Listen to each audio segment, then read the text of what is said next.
and it's absolutely wonderful gathering. But you know, the thing you got to take away from it is not that you have to hear you. Yeah, I know. I don't want to use the mic this. Can you hear me back there? Yeah. Is it all right? Can you hear me now? Yeah. All right. And so I hope you take away from it is, you know, yeah, it's been a great time, and you know, but there are two things I hope you will take away from it, even more than you're having a good time. And one thing is that you met a lot of people that you didn't know before. We need to form a community. We need to be a community. And what's really good about, I mean, there are a lot of things bad about the internet, but one of the things that's really good about the internet is lowered the costs of communication. So we can all communicate with each other in a much more effective, much more efficient way than people have ever been able to communicate before. So, you know, we're all from different places. I mean, there are people here from all over the world. And, you know, and we're all going to go back to where we're from. And you know, as many of you are going back to all the exotic places you came from. I'm going back to New Jersey. But in any event, what I think... Stay here. Yeah, that's true, I could. I would miss the horrible weather. And, you know, you get used to the crime rate after a while. But we've all made a lot of friendships. We've met, you know, it's wonderful for people. I've seen people I haven't seen in a long time. Is Michael Clapper still here? Is he still Oh, he's outside. Michael Clapper, I've known Michael for 30 years. Like I was just thinking, I met Michael 30 years ago. And I've seen so many people that I haven't seen in a long time, and it's wonderful to see everyone. But the most important thing you've got to take away from this is that this is not something you come to and you know, and then you hope that there's another one next year, and then we live from conference to conference to conference. No, that's not the idea. Not as far as I'm concerned. As far as I'm concerned, what we lead with is that this job ahead of us is all of our responsibility. It's not something that you know is any one person or small group's responsibility. It's all of our responsibility. If we want to change the world, we can. We just have to do it. And so I think, you know, that's the really, really important thing, is thinking to yourself, what are you going to do when you leave here? How are you going to make your contribution? Because every single one of you, you know, can make that contribution. And so you need to think about that and think about what your contribution is going to be. Where's Joseph? Is he? Yeah, there he is. Okay. I had a conversation with him. And he was saying, you know, this kid, he gets it, you know. He comes up and he says, I realize that doing protests on single issues, actually, when he talks to you, it's somewhat frightening because, you know, it's like he talks like, you know, he's 45 years old. And he comes up to me and says, I realize doing these protests is a really bad idea. What can I do as an alternative for my activism? And I said, look, you're a kid. You can talk to other kids. If adults try to talk to kids about going vegan, their parents, if they're not vegan, get really upset. But you can be our subversive. You can be our subversive kid. And you can get out and you can talk to other kids. And just think about it. If you talk to, like, you know, for every 10 kids, if you get one kid interested in going vegan, right. You know, one kid interested, a 10% success rate is wild through the roof. You know, and one thing I can tell you all is that if you do this and you do it conscientiously, I guarantee you will have a 10% at least success rate. Every 10 people you talk to, you're going to get somebody. You know, you're going to get somebody. And so do it. Just keep on doing it. It's a matter of numbers. You know, we need to be, we're never going to change anything with welfare reform. Someone just asked me a few minutes ago, well, what would you do if your loved one was in a concentration camp? What would you do? And I can tell you one thing I wouldn't do. I wouldn't be in favor of advocating for her more humane torture. That's one thing I can tell you, is that I wouldn't be, you know, and I think we've got to get away from this idea. We've We've got to get away from this idea that we've got to do something now to help the animals suffering now, because welfare reform is not helping animals that are suffering now. Okay? All welfare reform is doing is making production more efficient. It's going to happen anyway. Crate-free eggs, gestation crate, the enriched cage that many of the groups are promoting, controlled atmosphere killing. These things are going to happen, whether animal people agitate for them or not, because these are economically efficient ways of producing animal products, and they're going to happen. So why should animal people be working with industry to make industry more efficient? It makes no sense. Let industry do what industry is going to do. We should never be working with industry, overtly, behind the scenes, or any way. We should never be working with industry, collaborating with industry. We are not on the same side. We are not on the same side.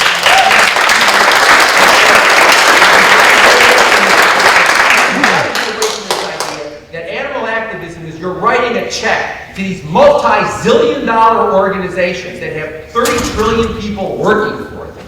Okay? That's not activism. Activism is not writing a check. I'd like to see, is there any animal organization that doesn't have like a donate button on the, you get to their page, donate, donate, donate, donate, donate. Give us your money, because that's what activism has become. They have infantilized the movement. They have infantilized the movement by making people think that what animal activism is giving them money so they can do something. It's not them, it's not they, it's you. And keep your money, because you're wasting it giving to these organizations. All they're doing is making consumption of animal products more comfortable. They're making it more comfortable for people to consume animal products. You are the people who can change. They ain't going to change the world. All they're going to do is make it more comfortable for people to continue to exploit the vulnerable. You want to change the world? Do it, damn it. Do it. But you've got to resolve to do it. And it's hard work. But you know what? I mean, if you really want to change things, what do you think? It comes at like no cost? You think that, you got to get over it. You have to learn how to speak to people. You have to educate yourself. You have to do things you may not want to do. Take time, read things, learn how to talk to people. Talk to people. Talk to people who aggravate the hell out of you. Every single day, I talk to people. You know how many times I've been asked about plants? Do you have any idea how many times people have asked me about plants? How many times I've been told that Hitler was a vegetarian? Actually, Hitler was not a vegetarian, but so what? Stalin ate a lot of meat. So what difference does it make? These irrelevant things. But remember something though. You're trying to shift the paradigm. You're trying to shift zillions of years of hierarchical oppression, hierarchical species oppression. It's like dealing with sexism. Sexism is very, very difficult to eradicate because men have ruled the world for ages. And so that's become normal. And the violence that we perpetrate has become normal. Patriarchy and all the horrible things that come along with patriarchy is the default position. So when you try to dislodge the default position, it's difficult. But you know what? We don't have the choice. Not as far as I'm concerned. You all have to make up your own minds. But not as far as I'm concerned.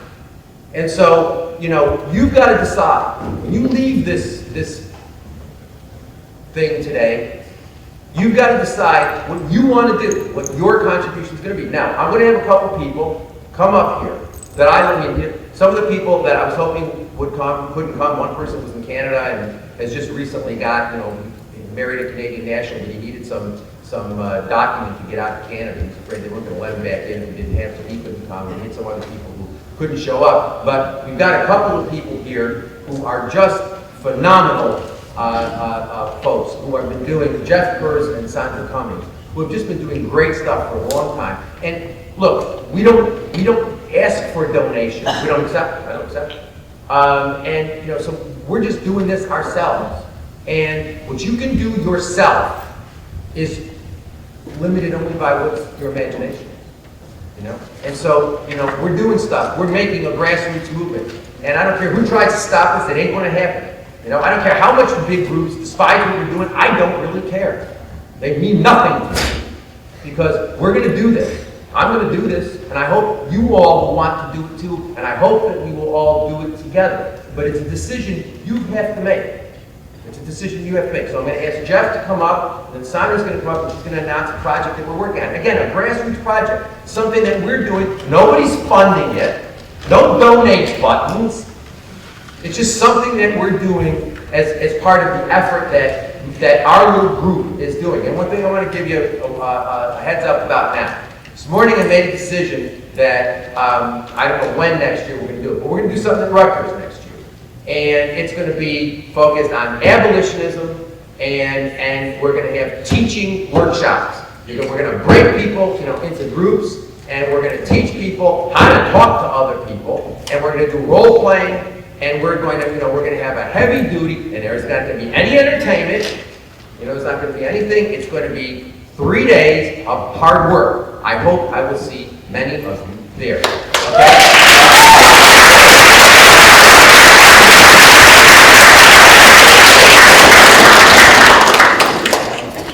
And Jeff, please tell me you're here. Is Jeff here? Where's Jeff? Jeff, Jesus, scared the hell out of me there for a second. Man, come on, get us. All right, Jeff is going to come up. Jeff Hers, I've known for, 15, 20, a long time. And he's one of the finest abolitionist advocates I have ever known in my life. He works endlessly. Again, a total grassroots person. No group, no donate button. Just a lot of hard work and a lot of creativity, and I love him dearly. Talk to him, Jeff. Talk to him.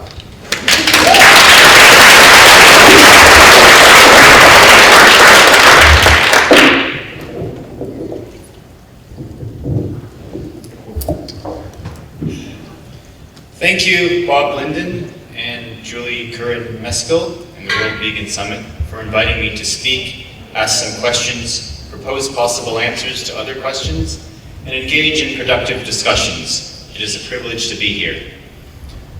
I'm going to tell you about the various kinds of grassroots vegan activism I have done, as well as provide some analysis of this activism. I became vegan in 1996. Over the next 2 or 3 years, I engaged in various legal campaigns and other single-issue campaigns, supposedly for the benefit of non-human animals. As you have heard from Gary Francione and others at this summit, legal campaigns and single-issue campaigns generally do not incrementally lead to the abolition of animal exploitation. They do very little, if anything, to reduce the suffering of non-human animals. These sorts of campaigns serve to further entrench the status of non-human animals as property, thus making it even more likely that non-human animals will always be exploited in horrific ways so long as no economic waste is involved, or so long as one use of animals is replaced with another equally abhorrent use. In the late 1990s, however, I did not yet understand that. I did not understand the reasons, nor did I have the evidence for why legal campaigns and other single-issue campaigns are seriously harmful to non-human animals. So, I protested for PETA, petitioning McDonald's to change its regulations about how non-human animals are exploited and killed. I protested animal circuses, without realizing that the best case scenario is that the public would simply replace one kind of animal entertainment with another. I engaged in many kinds of regulationist activism that I now regret. Thankfully, in 1999, I read Gary Francione's book, Rain Without Thunder, The Ideology of the Animal Rights Movement. As I was reading it, I could see that Francione's conclusions were correct. On the other hand, I did not want to admit to myself the enormity of the problem we face as abolitionist vegan animal rights activists. I was comfortable going to protests. Regulationist activism was a habit I had become psychologically attached to. So when I read Rain Without Thunder, I struggled in my mind to think of reasons why Francione's conclusions were wrong. That was impossible because the reasoned analysis and empirical evidence in Animals, Property, and the Law and in Rain Without Thunder are watertight. So I grudgingly admitted to myself that legal campaigns and other single-issue campaigns are counterproductive, and I stopped engaging in them. This is similar to a longtime vegetarian who is resistant to going vegan. Lacto-ovo-vegetarianism is harmful and makes no sense. Similarly, regulationist activism is very harmful and makes no sense. It takes a certain small measure of integrity to realize that and live by it. Many people all over the world have done it, and so can you. Later in 1999, my friend handed me her cell phone and Gary Francione was on the other end. His first words to me were, quote, "I develop an immediate affection for anyone who has read Rain Without Thunder and says that they liked it," end quote. This was in the days when the internet had barely become prevalent for 5 years or so, and no one outside of the large animal charities had heard of Francione. Francione had received countless death threats from animal people for his writing Rain Without Thunder, and here I was saying I liked it. If it were not for Francione's comprehensive, compelling arguments and evidence, I would still be doing PETA protests and other counterproductive methods of animal advocacy, and so would every activist here. All of us owe him a great deal. In August 2000, I naively brought copies of Francione's articles to a regulationist animal advocacy conference, but the trip was not entirely wasted. I saw the premiere of the documentary motion picture The Witness, featuring Eddie Lama in his van with a large TV on the side, showing the public images of animal use. Lama was the first to do that. Although I have strong disagreements with the director and producer of The Witness, I like its star Eddie Lama, and he inspired me to get an audio-visual kiosk. In March 2001, I drove to New York, met Eddie Lama, and picked up an audio-visual kiosk. I used it on my university campus in Canada to show students images of factory farming and slaughterhouses. During that same trip, I met Gary Francione for the first time, and we have remained friends since then. Later, I took the kiosk to France and used it there. Before I talk about the use of video in vegan activism, I want to briefly discuss vegan activism in general. If someone adopts a vegan diet for ethical reasons, it is almost certain that they will also stop contributing to other uses of non-human animals, such as using animal-tested products, wearing animal clothing, and watching animal entertainment. This is because the vast majority of all animal use is for food, and food is much more psychologically important than other uses of animals. So when someone eats only vegan food for ethical reasons, everything else tends to follow automatically. Furthermore, as more and more people go vegan, fewer and fewer non-human animals will be bred into existence. Eventually, this will result in a vegan world in which all animal use has been abolished. Veganism is the only thing that is going to end animal use. Our job as activists is to bring that about as quickly as possible. Then the question becomes, how do we do this? I've come to be ambivalent about the use of violent images from farms and slaughterhouses in vegan activism. On the one hand, when I watched The Witness, I was inspired by the faces of the people on the street who were so deeply upset by what they saw in the fur industry, and I wanted to show people what happens in animal agriculture so they would be motivated to go vegan. When I did this at McMaster University in Canada, it worked. People went vegan. Unlike at protests, a quiet, somber atmosphere was created, and people actually wanted to talk with me instead of walking by a protest as quickly as possible. At the same time, when they saw the video of slaughterhouses and factory farms, many people said things like, "These images are terrible, I don't agree with treating animals that way. Can't something be done? It's possible to change the law to help animals. I can buy free range." In other words, after being confronted with the reality of animal use, a significant number of people reverted to the speciesist assumptions that we have all been raised with. So I have learned, if violent images are to be used when encouraging others to go vegan, it is essential that the images are always accompanied by a clear abolitionist message. We must present a simple, compelling moral argument for going vegan. We must clearly explain why legal campaigns and other single-issue campaigns are counterproductive and harmful. Not only must we provide the details of how so-called free-range exploitation also involves abhorrent suffering and killing, but we must also provide reasons why even using backyard hens for their eggs is unethical. We must answer people's objections and concerns. Only then can the use of images from slaughterhouses and factory farms be effective and consistent with the goal of abolishing all animal use. Otherwise, the very nature of the images themselves tends to focus the speciesist viewer on animal treatment, not animal use. And I would add, I've since done other types of activism which I find even more effective than video activism, so I'm just going to focus on that in the future. After doing my video activism with the kiosk in Canada and France, I lived in South Korea for a year. While there, I volunteered at a no-kill dog and cat shelter.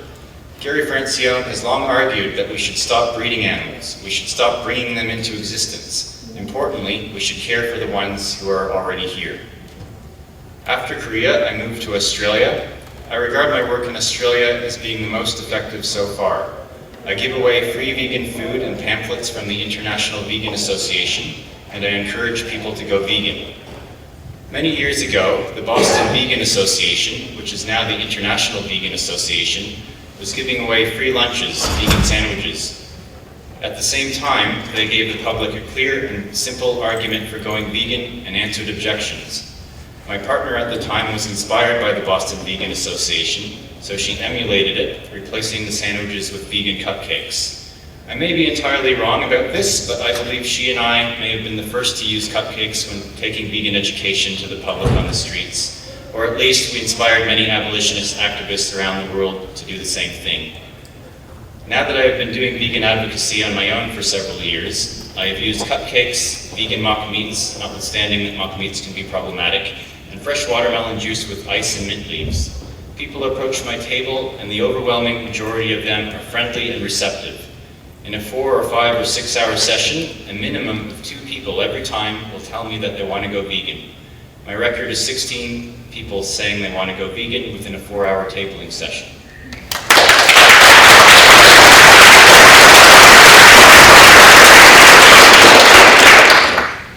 One area in which I have been slack is doing follow-up and vegan mentoring. The International Vegan Association is very good at that, and I intend to do it as well.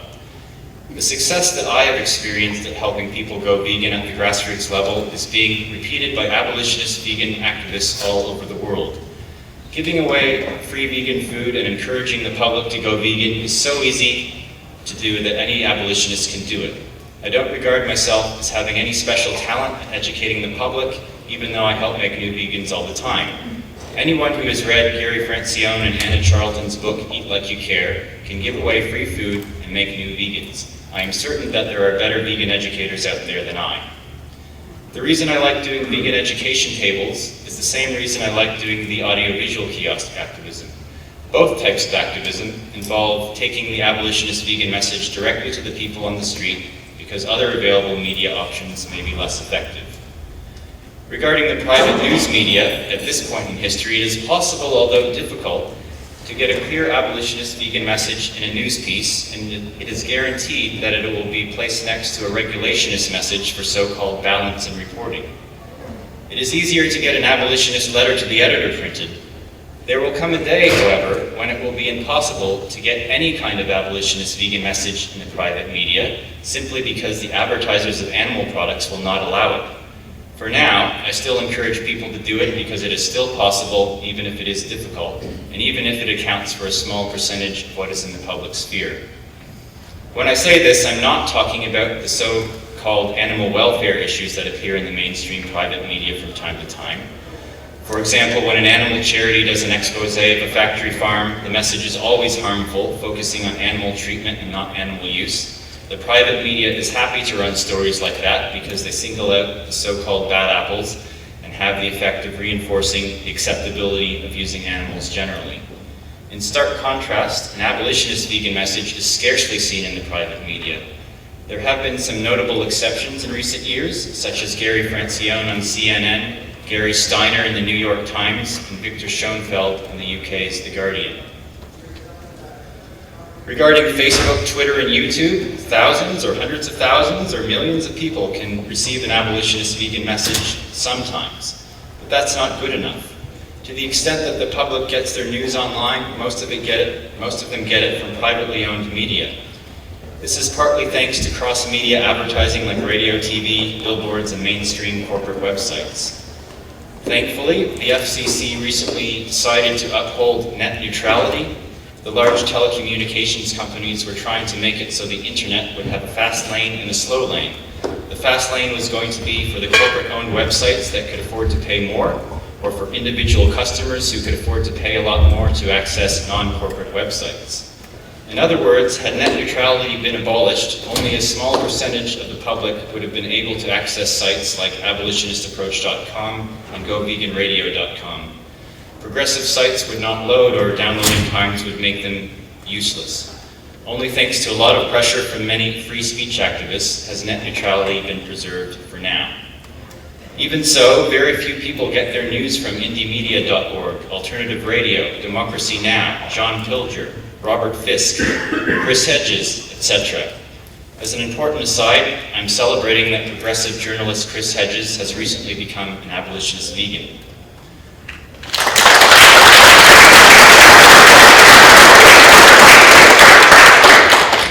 I cannot think of a good enough way for the abolitionist approach to reach millions and billions of people as it needs to. I know the theory. What is required is building more independent media institutions and strengthening existing independent media. That's what I'm passionate about, the media. Unfortunately, I have very little idea how to proceed. In the near future, I plan on doing a local community radio show that is also a podcast. It will be focused on human rights and environmental news from a progressive perspective. It will always include an abolitionist vegan opinion editorial. That way, I will be addressing a non-vegan audience. I will be attempting to attract an audience interested in human rights and the environment, and then giving them some abolitionist veganism on the side. Even that sounds very modest. The fact that, as educators, we require media means that we must be anti-capitalist. As Noam Chomsky has conclusively shown, all privately owned media will necessarily exclude from discourse ideas that fail to support maximization of their profits. For example, consider printed news media. They do not sell newspapers, they lose money on printing newspapers. Instead, they sell human beings, audiences. Their product is you and I, and they sell us to advertisers. The most profitable advertising comes from things like new cars, airline tickets, large grocery store and fast food chains, and so on. As Chomsky argues, it only stands to reason that the facts and opinions found in the private media will be presented in such a way that they will reflect the interests of the buyers and sellers. So, for example, one segment of the private media will be in favor of military colonialism in the Middle East. Another segment of the private media will be critical of it for the sole reason that the particular wars and occupations are not being run effectively enough. No one, however, in the private media will be opposed to military colonialism because it is inherently immoral. As Chomsky notes, there is a lively debate between two sides within a very narrow spectrum of opinion, representing two or more factions of wealthy elites. Similarly, some private media will represent the interests of the so-called free-range market more than others. The only reason why an abolitionist message is sometimes allowed to squeeze through, the only reason why they toss us a few vegan crumbs, is because we are not yet a threat to them. We need to change that with our creative, nonviolent vegan activism.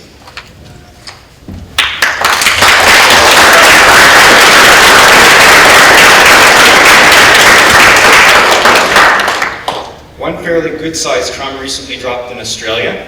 James Aspey decided not to use his spoken voice for 1 year.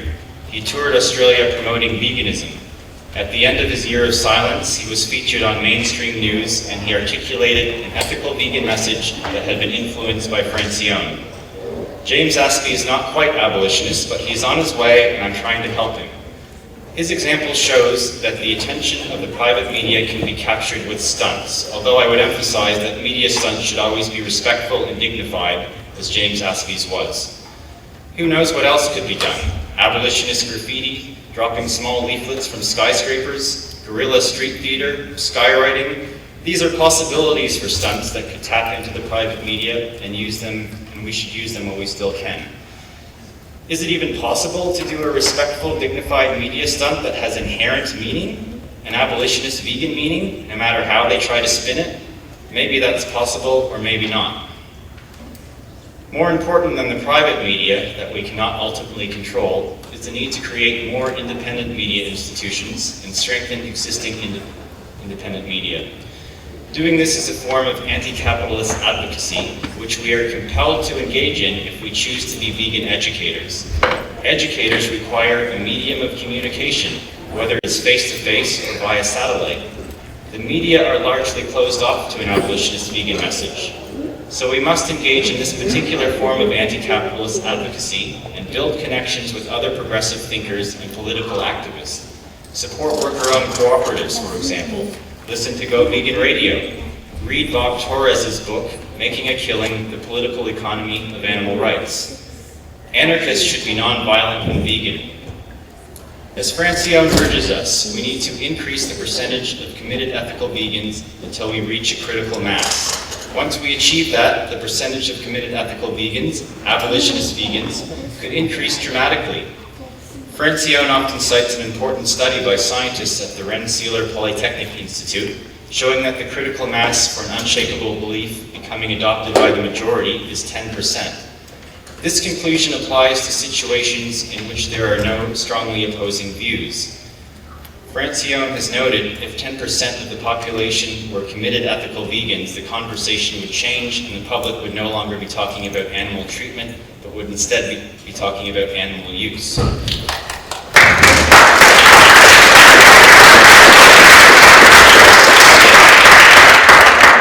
For situations in which there are two or more strongly opposing views, the same scientist at RPI published a second study showing that the critical mass is between 16 to 17%. The number itself is not important. The bottom line is that we should be helping as many people as possible go vegan, and once we reach the critical mass, everyone else will quickly follow. I've discussed my grassroots video activism. I've discussed my grassroots vegan tabling. I've discussed social media activism. I've discussed conventional media activism, and noted that we should engage in it while doing so is still possible. I've discussed independent media and having a strong abolitionist vegan presence there. The point of all of this is to first go vegan yourself, and then discover what the most effective methods of creative, nonviolent vegan education are. Then go out and make a vegan world. Thank you.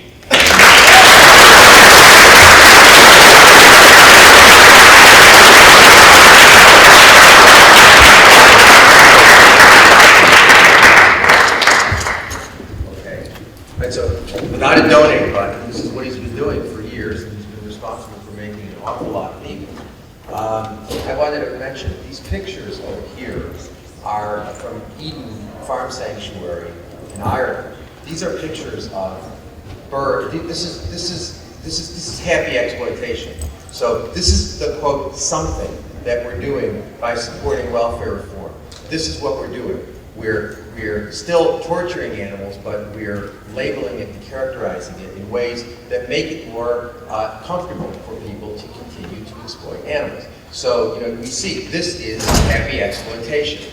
It is not only not exploitation, but it's such a step backward. So just keep that in mind. I also wanted to mention that a number of you have asked about where, as a matter of fact, 3 people when I was out in the hall before, asked me about where to get Sue prints, and assumed that because Sue is an artist of worldwide reputation, that no one could afford them.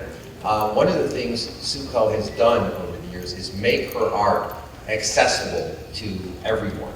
So she has a website. It is called Graphic Witness. Is that correct, Sue? Graphic Witness. And you can get Sue prints.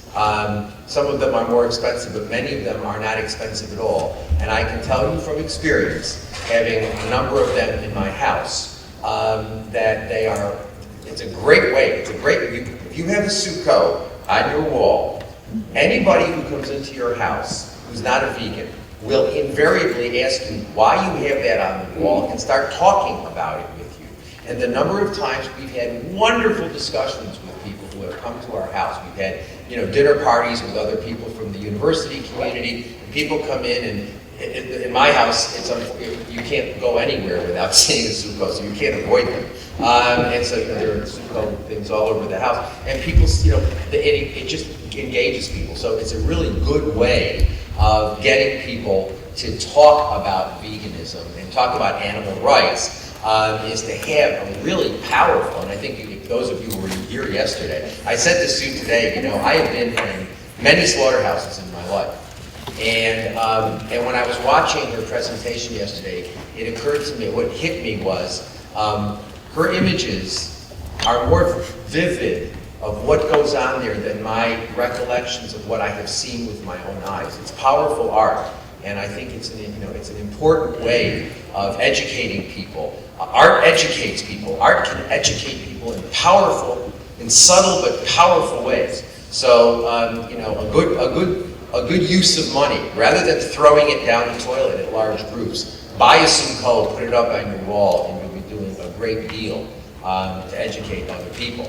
You also heard Jeff talk about tabling. We have people all over, there are abolitionists all over the world. There's Elizabeth Collins in New Zealand, there's Vera Cristofani in Sao Paulo, who do the exact same thing. They put up their table, they put up their tent, they get vegan cupcakes or other things so that they give people an opportunity to taste vegan food, and they give them vegan literature. There's a new group that's formed. They don't raise money. They're not asking you for their money. They're asking what they can do to help you. They're not asking for your money. They're asking what they can do to help you educate people, called the International Vegan Association. Well, I was hoping Dave Lanois, who started that, was going to be here. He's a terrific guy, but you can find them on the web, International Vegan Association. They don't want your money. They just want to help you educate. They're a terrific group. This is happening, people. This is happening. So let's do this together. We'll make a lot of progress. Now I would like you to hear from Sandra Cummings, who is the co-author of the, up to this point in time, most effective vegan starter kit called vegankit.com. She started it, she created it several years ago. It's been a success, and up to this point, it has been, I think, the most effective tool. And she's going to tell you about something else she's doing as part of her grassroots commitment. So, Sandra, there you go.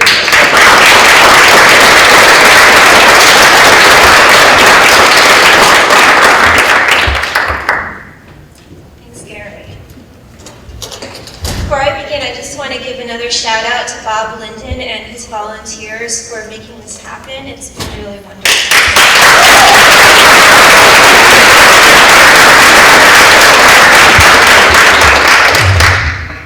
And I'm going to one-up Gary. He said this yesterday it was his second PowerPoint. Well, this is my first. so I'll do my best.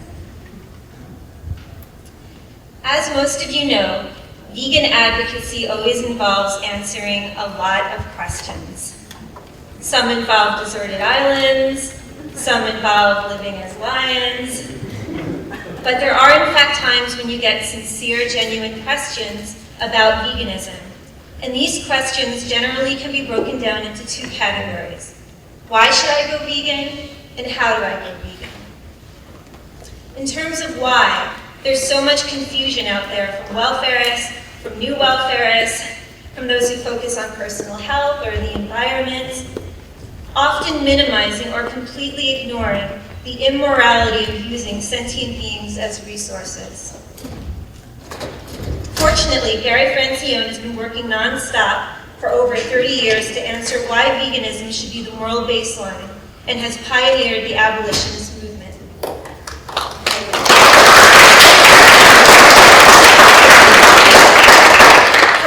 His books and the Abolitionist Approach website are essential and invaluable tools. In terms of how to go vegan, so much of the information out there is just as problematic. And very briefly, I'd like to go through a few examples.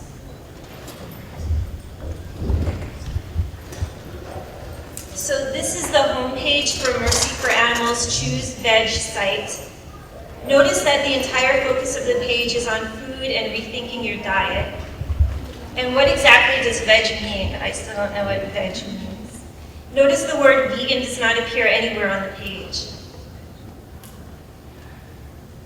And here's their ways to transition page. To them, it's very important to show yourself compassion as you transition your diet. The first sentence reads, cutting out meat doesn't have to be an all or nothing proposition. Later on they state, whether your goal is to go vegetarian today or to simply eat less meat, here are some options for making the switch.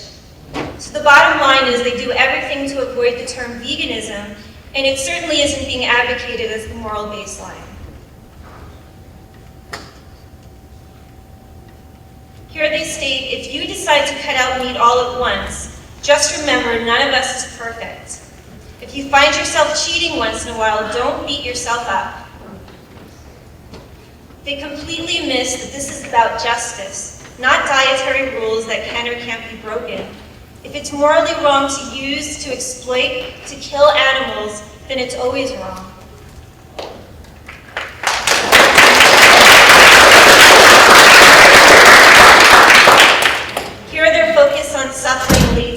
absurd position. They actually recommend that if you can't give up meat altogether, then replace chicken, eggs, and fish with products that are derived from animals that are supposedly less abused. So basically replace this meat with that meat. I'm not quite sure how they decide which animals are the most abused, but again, they miss the point entirely. All animal use is exploited and morally wrong.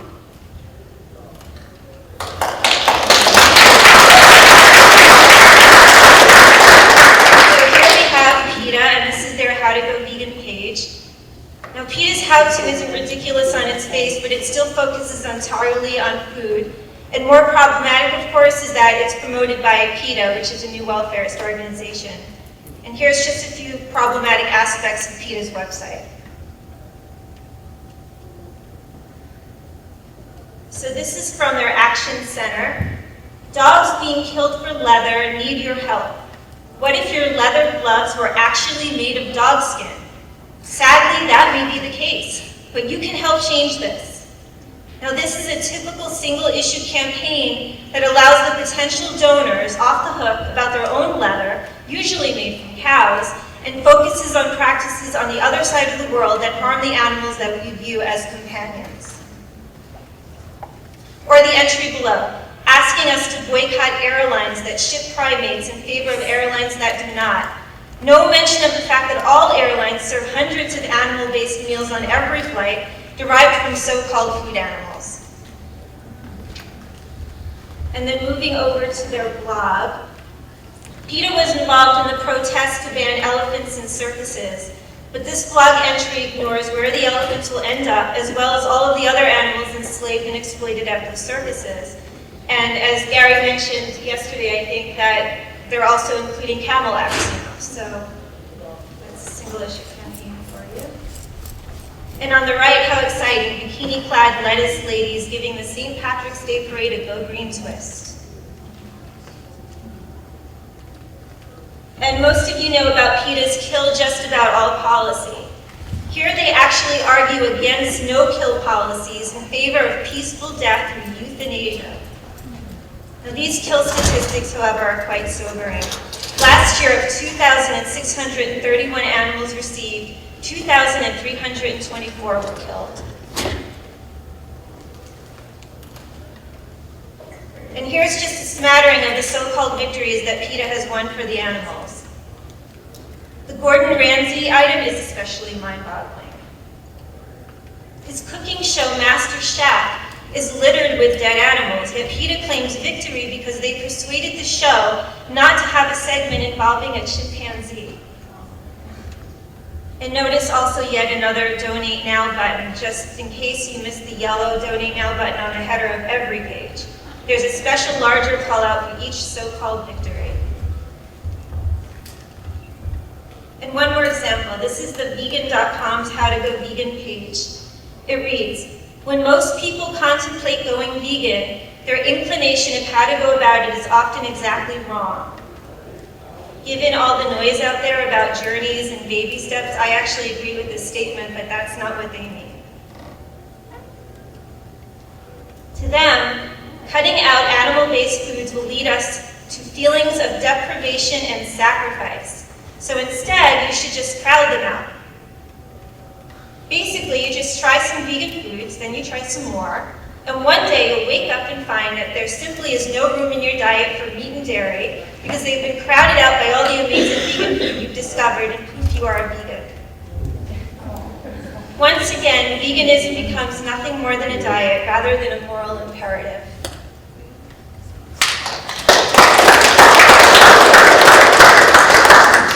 And here are some other quotes from their FAQ section. I especially like the first one. If the idea of going 100% meat-free seems too much for you, you can still make a big difference by cutting out meat products you eat but don't particularly enjoy. I mean, talk about setting the bar really, really high. But these are just a few examples. There are scores of other sites and sources that are just as problematic. And for those who might be interested in how to become vegan, these sites at best lead to confusion and at worst, further entrench systemic exploitation. So, against that background, I'm very excited to announce that Gary Francione, with the help of a number of abolitionists, including Anna Charlton, Vincent Gahan, Mariana Gonzalez, and several others, are developing a new website, howdoigovegan.com.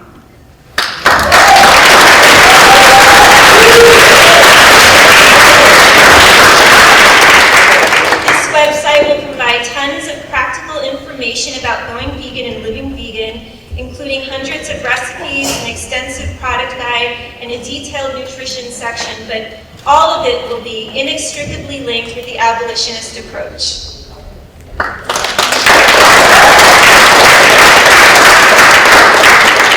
So this is the home page, and please note it's all a work in progress.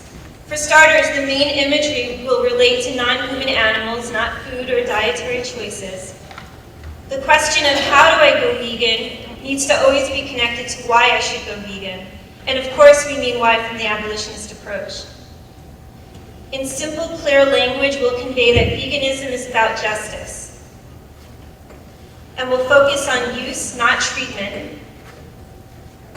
And just like the abolitionist approach website, we will never request donations.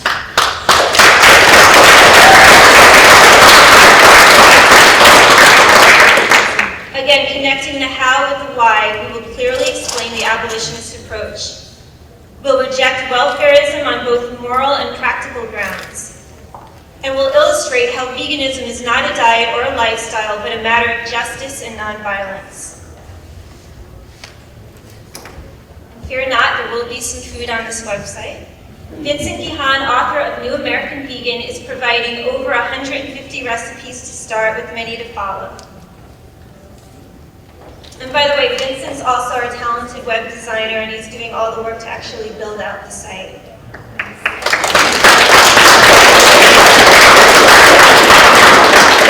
There will be recipes for every level of cooking skills, as well as filters for various dietary concerns. And if you follow Gary's Abolitionist Approach Vegan Kitchen on Facebook, you've seen many of Vincent's culinary creations.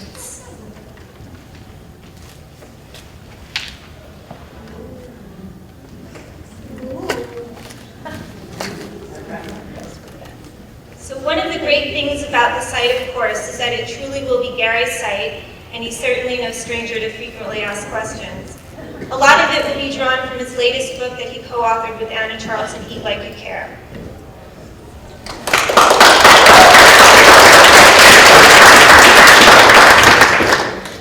As Gary reiterated yesterday, the world is vegan if you want it. Well, if we want it, we need to advocate for it. So this site will have a comprehensive section that provides tools for grassroots vegan advocacy. The Abolitionist Approach pamphlet will be available in over 24 languages. Hundreds of electronic posters in multiple languages will also be available, as well as print-ready large format posters. Overall, our firm belief is that once someone truly makes the connection that veganism is about not victimizing vulnerable non-humans, it's easy to go and stay vegan. So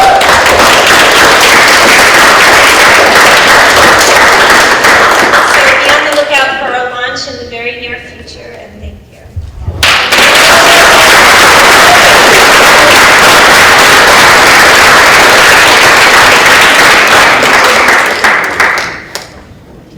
I'm excited to read it. It's the first time I've seen that as well. I mean, they've been working on it, and I think they've done a heck of a job. But this is going to be a really comprehensive tool that will give people, it'll be something like, if your friends say, can I get some practical advice on going vegan? You'll be able to point them to this. It's going to take them through it step by step, but it's going to be real clear with them. It's going to be very, very clear that this isn't a matter of you being on a journey.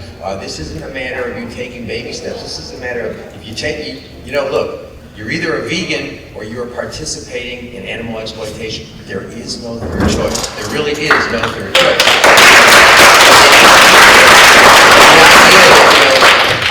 The idea that people say, well, I love animals, but I eat them. That's like saying, I love my wife, but I beat her. I mean, it's so bizarre. It really is, it makes no sense. But you know what? It's common sense that it makes no sense. This is not rocket science. This is not, you don't have to get into high theory. You don't have to talk about, Immanuel Kant's philosophy. I mean, I do that in some of my books, but it's really not necessary. I mean, this is so much common sense. For those of you who have read Eat Like You Care, when I talk about Michael Vick, everybody despises Michael Vick. Why? Because he imposed suffering and death on animals, and he had no good reason. Well, what do you mean he didn't have a good reason? He enjoyed it, but enjoyment's not enough of a reason. Everybody accepts that Michael Vick's enjoyment was not his pleasure, was not a sufficient reason or justification for his imposing suffering and death on animals. But that's the only justification we have for eating them, wearing them, using them.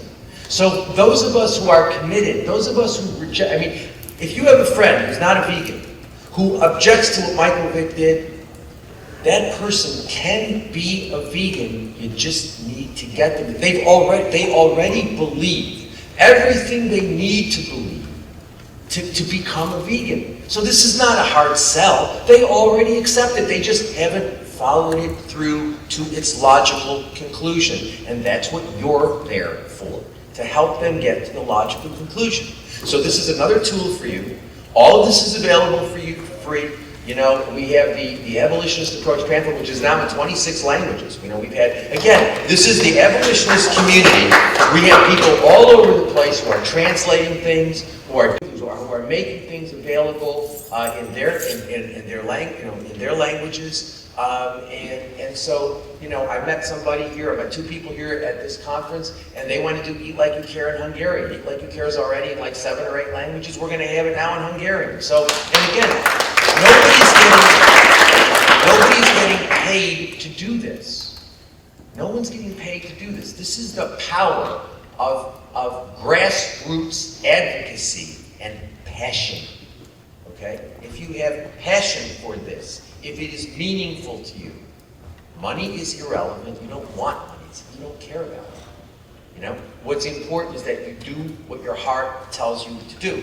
And so we need, look, how many of y'all, if we have a conference, we'll drag Lyndon out to the East Coast as much as he hates. He's a New Yorker, he pretends he's in California. He's in New York. And we'll drag Lyndon out there, and Julie and the other folks who have done this marvelous event. But if we do this next year, if we have an abolitionist advocacy workshop where what we do is, where the primary focus is going to be breaking people into groups and teaching them to teach. How many of y'all will come? We're going to do it now. That's easy. We're going to do it. Okay. I would like Jeff and Sandra to come up. Do you have any questions? Look, you've been hearing a lot of stuff. I don't know if y'all have been hearing stuff that you think is like totally wild and crazy. But let's hear, and it's okay if you do. It ain't going to hurt my feelings. There's nothing you can say that can hurt my feelings, because there's nothing you can say that hasn't been said to me 80 million times before. But go ahead. Yes. Yeah, I was wondering, I wanted to get out and kind of do like, pamphlets, things like that. But I don't know where to start legally. I don't know if there are laws I have to go into. Where do I go to see if I'm allowed to be in a public place to do something like that? America still has a First Amendment. They're trying to do what they can to whittle it down. But it still exists. You have freedom of speech.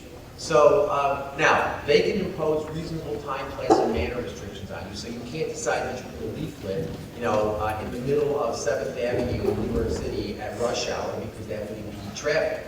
Not that the New Yorkers would care; they would just run you over. But you have to. It's easy. Call your local police department and ask if there's any. Most places will require that you get a permit if you're going to use a loud, a megaphone and things like that. But if what you're just going to do is pass out pamphlets and things like that, most of the time you'll be doing that at some event, like a weekly market. For example, in your community, there's a weekly market. That's a wonderful time to set up your table. In most places, it's a first come, first service. Whoever gets there first sets up the table. So, you get there early, you set up your table, you bring your cupcakes. Jeff, how many cupcakes do you make on a 5-week basis? 70 to 100. 70 to 100 cupcakes. Wow. And so, you make some cupcakes, you print out, you can get the International Vegan Association literally literature is for free. Our literature is for free. Can I get the cupcake recipe? Vegan cupcakes take over the world. Yeah. Yeah, okay, yeah, it's one, when I make cupcakes, it's the one I use too. So, you know, and it's really, it's not difficult. You should, I'm glad that you're concerned about, like, not ending up getting arrested when you try to hand out vegan cupcakes. But you know, it doesn't, you can do that fairly easily. You know, there are restrictions about, like, doing it in certain places, and you can't impede ingress and egress on the public So the side. place to start is the police, ask the police station? Yeah, ask, you know, call the local police department and ask, you know, what you need to do. If it's a community market, then, you just talk to the people who organize the community market and ask them. It's always you always should try to avoid talking to the police unless you don't get to. But you know, if you ask them, you want to distribute some literature, if you want to do it in some other venue, then so oftentimes people do it in front of stores like vegan, like vegan grocery stores. Not vegan groceries, not that many stuff, but health food shops and stuff like that. But it's not difficult. It's really not difficult. I think the most difficult thing for people is learning how to talk to other people. A lot of people are like reluctant to talk to other people. They're afraid they're going to get yelled at. They're afraid, and you know what? So what? You know, I mean, I always think I'm not the one waiting in a pen, waiting to be slaughtered tomorrow morning. I'm not the one in the laboratory cage who's going to be used in an experiment. I'm not the animal who's traveling, from place to place to place to be using some idiotic entertainment. And so, however much it makes you inconvenient, however much it inconveniences you to do advocacy, you're not doing it at such a much more detrimental, deleterious impact on animals because you're not doing it. That's what I always say to people. You think it's hard to go vegan. Imagine how hard it is for the animals, and you're not going vegan. So, but I would say to you people that the important thing is, I appreciate that a lot of people are shy, and I appreciate that a lot of people don't like getting yelled at, and a lot of people don't like people being sarcastic or abusive with them, but it's the price you pay when you educate. Some people will be abusive, but some people won't. And I guarantee you one thing, when you do the net balancing, every person you influence positively, and you will just overshadow and drown out any negative experience you have talking to the people who are unpleasant. Yeah. Do you have any kind of trouble generally, like relating to food permits when you're giving away food? It depends on where you're doing your activism. I don't. I go to the local city council and apply for those permits, and they have to inspect the kitchen, and it's a small fee, and it's easy. But I suppose it would be different if you're in a different place, but you can just find out about those things. You can get like package stuff, if you pay a little bit more money. I would suspect you can get those cookies that they had at the table, the registration table. I don't know what's the name of that company, those cookies that we've all been eating, that some of us have been stuffing ourselves with all weekend long. What is it called? Alternative bacon, whatever it's called. Yeah, I imagine if you buy like a lot of those, you can get them, at a bulk rate and stuff like that, because they were, you can get them more cheaply, and you can pass them up. Those you won't need you don't need a permit for because it's packaged food. So but the idea is just get somebody there tasting something vegan and get them to be a captive audience for a few minutes while you talk to them. That's really what the idea is. I'll just add to that I haven't done a lot of the tabling like Jeff. I only had the table out a few times, and we're both really shy, and I'm actually a shy introvert. But it's a lot of one-on-one talking, and all of it was pretty positive. I'm not saying that you're not going to get somebody who's going to give you a hard time, but people are coming over to your table because they want to talk to you and they are interested. And so my experience is really positive, and I'm just inspired by Jeff and others to get out there and do it more consistently. And so, and as far as the cupcakes, I don't really know the law on that, but I mean, we're not selling it, we're giving it away, so I don't know if it would make it different if we're selling it. I mean, you still may have, depending on where you are, you still might have to get some permit because you're passing out food. But if you're not selling it, that generally makes a difference. I mean, just not selling it, just he's complying with the local Australian regulations. But if you're not, in many places in the United States, although it varies from place to place, if you're not selling it, the regulations are considerably different and less stringent. Following what Sandra just said, I've been doing this for 5 years, and I don't recall having anyone scream at me. I live in the middle of cattle country, and farmers are generally polite. Most of them just walk by. Those who stop are polite. I'm sure, like, you know, I have had maybe 1 or 2 or 3 people in 5 years who were aggressive, but not that I was scared of them. So it's just because it creates such a positive atmosphere. People come to me. Yeah, I would expect, I think other abolitionists have had similar experiences. So I'm not saying it won't happen where someone won't yell at you, but to me it's very rare. I would say, you know, there are probably about, there are at least like 15 people who are, you know, involved, you know, whom I know, who are doing this sort of thing on a weekly or bi-weekly basis in different parts of the world. And they communicate with me fairly often to tell me about their experiences. And very rarely do I hear from them that there's something, that they had a really unpleasant experience. What they'll do is they'll get people coming up saying, what about plans? And they'll get people saying, you know, but, you know, isn't it natural for us to eat meat? You know, the same sort of stuff that we discuss at Eat Like You Care, the same, you know, idiotic things that we hear time and time again, day in, day out. You know, isn't it natural? Isn't it traditional? Doesn't God want us to do it? What about plants? Wasn't Hitler a vegetarian? You know, all that stuff, you just hear it again and again. But, you know, deal with it. And you know what? The more stupid the things are that they say, look, if somebody comes up to you, and the best thing they have to say to you is, what about plants? If you can get past the annoyance that you feel by being confronted with such a moronic statement, and you know, you should never ever react. I mean, you should never react. You know, you should never get angry with people. And you know, just talk with them and say, well, you know, plants don't have feelings. Well, how do you know? Well, how do I know the chair's not going to get up and walk away? I mean, I know, but there's no scientific evidence that, you know, that a plants don't have nervous systems. They don't have benzodiazepine receptors. There's nothing. There is no. They react. So does a wire. If you put an electrical impulse to a wire, a bell will go off. They react. They don't respond because there is no one there to respond. Okay, I agree, plants do some really wild things in terms of how they react to stimuli.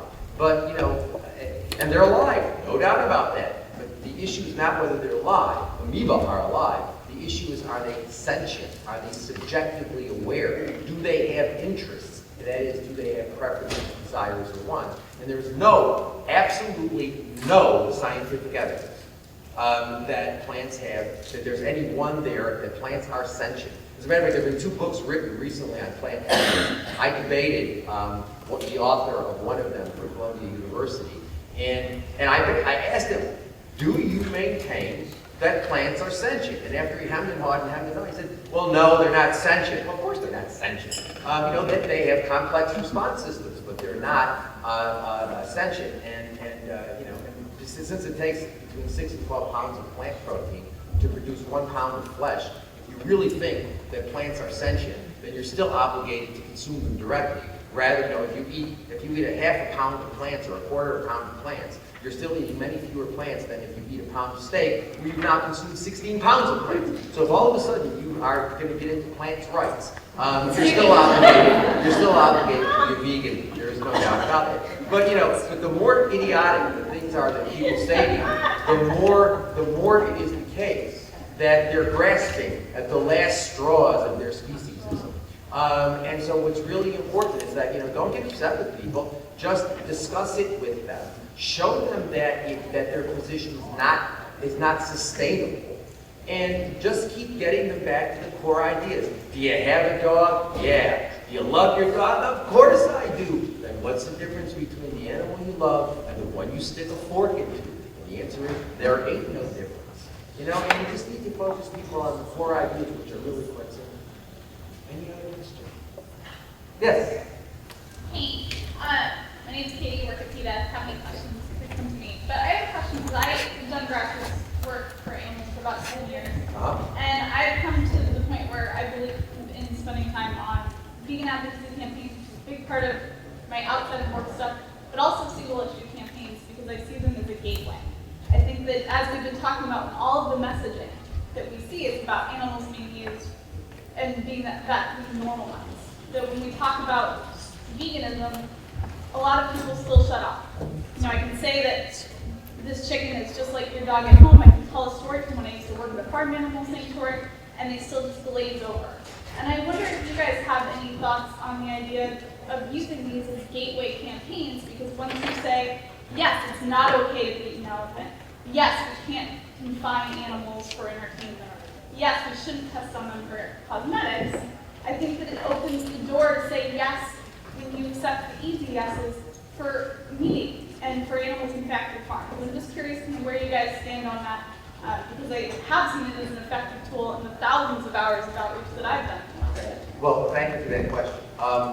I think that, you know, as I said yesterday, I have several problems with single issue campaigns. The first problem is that focusing on one thing in a culture where the default position is that animal exploitation is okay generally. When you focus on one thing, it implies, both as a matter of logic and as a matter of the impression these people get, that the other things are, quote, better, end quote. That's an initial problem. A second problem is that we generally, in those single issue campaigns, tend to fetishize some animals over other animals. So when we're talking about elephants, you know, we're neglecting talking about the other animals that are used. The third problem is a lot of these campaigns, like the Taiji Dolphin campaign, the Korean dog eating campaigns, they lend themselves to a lot of ethnocentrism and xenophobia and just plain racism. And so, and I think we have to be very careful. Now, when I wrote Rain Without Thunder in 1996, I made the point that if we're going to do those sorts of campaigns, they have to be very, very, very explicitly combined with a vegan abolitionist message. The problem is, you very rarely, as a matter of fact, I can tell you quite honestly, I've never seen a single issue campaign that would satisfy the requirement that the campaign be explicitly the gateway. I mean, you know, just think about the campaign. The fur campaign. You know, I've never seen a fur campaign that in the context of the campaign says, of course, fur is no different from wool or leather, and wearing animals is no different from eating animals. And so therefore, this is a vegan, you know, and I would also say, Katie, that your experience and my experience is really very different in terms of talking to people about veganism. You say it turns people off. The only people I find it turns off is when I'm talking to animal people who are into the journey thing and into the, you know, it's all a matter of opinion and we can't make judgments and etc. They don't like what I say. When I go talk to a group, when I go to a college or a university or a social community group, and I talk to people about veganism, it doesn't upset anybody. As a matter of fact, they get it. I was talking with Sue Ho yesterday. And she made the point. She made the point of saying, you know, she's going all over the place with her art, and she's talking about abolition. And she said, you know, people get it. They really do get it. The people who don't get it are the animal advocates, the welfarists. The welfarists, vegans, and the people who don't regard veganism as a moral baseline, but regard it as some sort of optional, sort of feel-good sort of event. Which, you know, I mean, those people I have a real problem with in terms of communication. Everybody else, they get it just fine.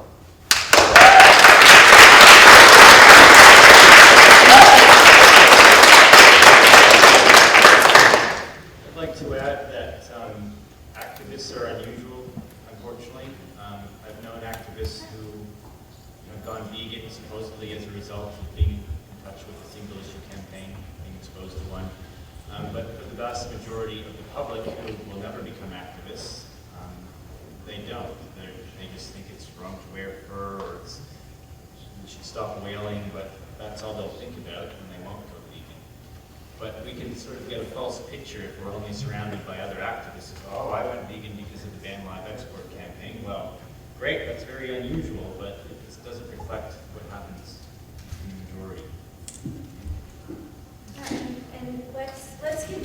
education a chance. We've never done it. No one's ever done pure vegan education. Let's do it. And it takes care of everything. You get one vegan, ethical vegan, they don't go to circuses, they don't, it just gets to the root of the problem. It is radical. Radical means literally getting to the root. And so once someone's a vegan, you don't need, there's no discussion about, whether they should go to a circus or whether they should wear leather or whether they should, it's like once that light bulb clicks on, it sheds light on everything else, And until that light bulb clicks on, then there's still, pretty much episodic with darkness with sort of little peeps of light. But once you get people to sort of see that, we all talk about nonviolence. Words of nonviolence coming out of your mouth, while products of violence are going into your mouth, really makes no sense. Yes?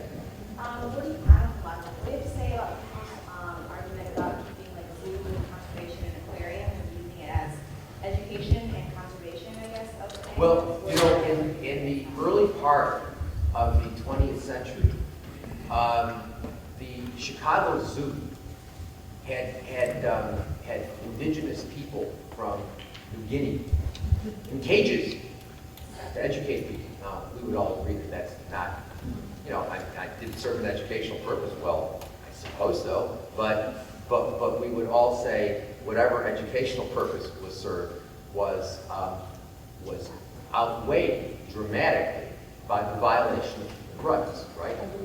Right. So that sort of question begs the question that is, it assumes that it is all right to exploit animals to educate humans.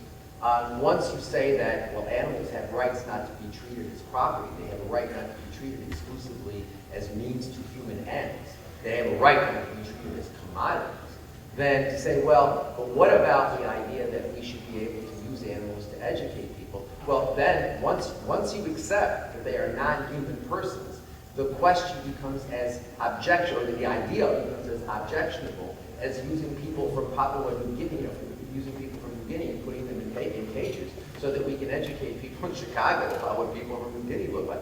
And so, and also zoos, if there was anything that is more economically inefficient than zoos supposedly restoring endangered species, the endangered species programs of zoos, to call that a joke is an insult to jokes.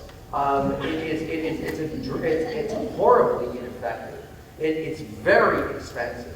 It has been, for the most part, and I mean like for the most part, tremendously unsuccessful. And if you want to stop destroying species, go vegan. I mean, again, it's the radical solution, the radical in the sense of getting to the root. But if we want to stop destroying the environment, destroying species, then the best way to do that is to go vegan. And, zoos are, it always amazes me that people think that it's an all right thing to take your kids to a zoo.